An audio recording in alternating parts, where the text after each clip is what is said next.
of Duty Warzone Mobile, not to be confused with just Call of Duty Mobile that released back in 2019, is officially 1 year old today. Happy birthday! Positioned to be the franchise's definitive entry on mobile devices, Warzone Mobile aimed to be in perfect parity with its console counterpart, including cross-progression, unified battle pass unlocks, and even weapons and maps carrying over to the handheld version. However, after a bit of a rocky launch, and the player base's overwhelming confusion from all angles about its release, we're going to revisit the game with fresh eyes and see if it was everything that the community and publisher Activision had hoped. This is Warzone Mobile 365 days later.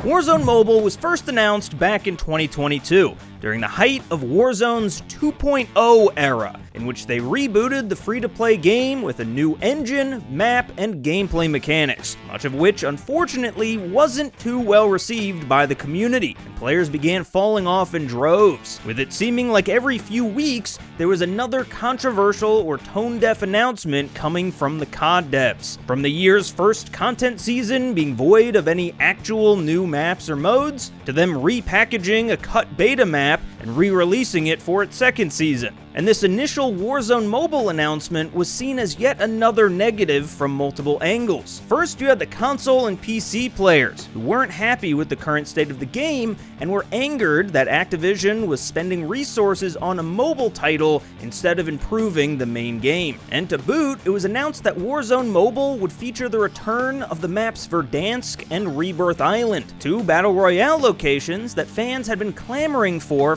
years, only to now be finally re-released on a separate mobile title. And then there was the player base of the existing COD Mobile, which released back in 2019 and had quite a large following, with constant content seasons and updates building for years at this point that many were worried would be cut off by the release of this new mobile Call of Duty title. But fortunately, those fears were calmed when they went on to announce that both titles would still be receiving regular updates for the foreseeable future.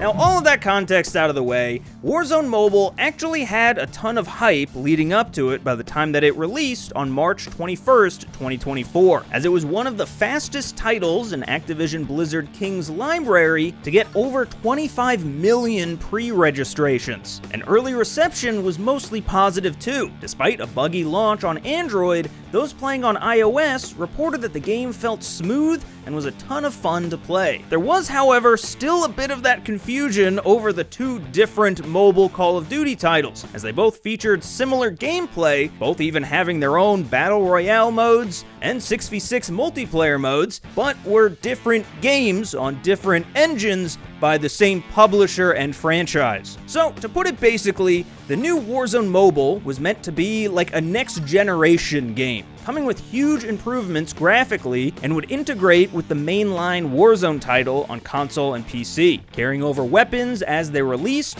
as well as character progression, prestiges, store-bought bundles, and battle pass progress, all seamlessly connected back to the main game. Meanwhile, Call of Duty Mobile was a bit lighter on the graphics and was entirely disconnected from the main game, with its own progression system, weapons, and map pool that would borrow content from throughout the franchise's history and smash them all together into its own unique blend. And so as Warzone Mobile released, many were interested to see exactly how these two games would evolve in parallel, and which of them the community would gravitate toward more.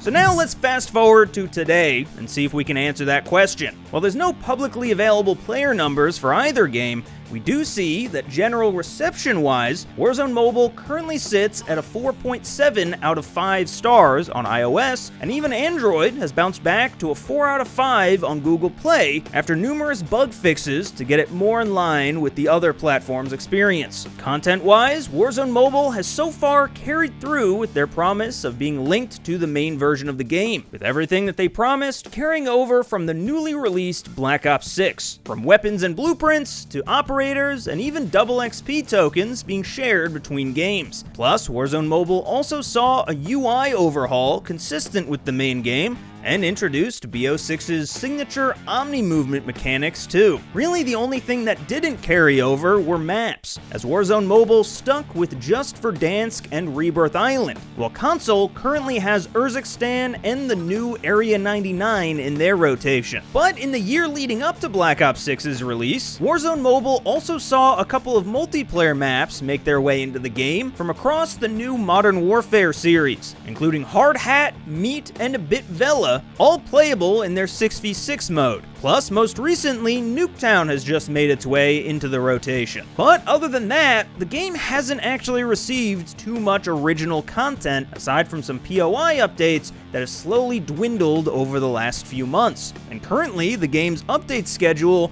just seems to follow the main games, releasing just the new weapons and operators as they do. But conversely, Call of Duty Mobile has still been killing it with new content, with over 60 multiplayer maps added in its lifetime, with the most recent being Raid, just released last month in February, plus tons of new modes, weapons, equipment, cosmetics, and everything that you'd expect from a live service title. And just from the surface, without concrete player numbers behind it, it does seem like Call of Duty Mobile is still doing better, and that while Warzone Mobile appears to be the better base, with that console integration, better graphics, and refined mechanics, COD Mobile is clearly where the players and content are. A divide that also isn't helped by Warzone Mobile dropping support for phones running anything older than iOS 17 or Android 13 back in November, meaning that for those on older hardware, the choice has already been made for them.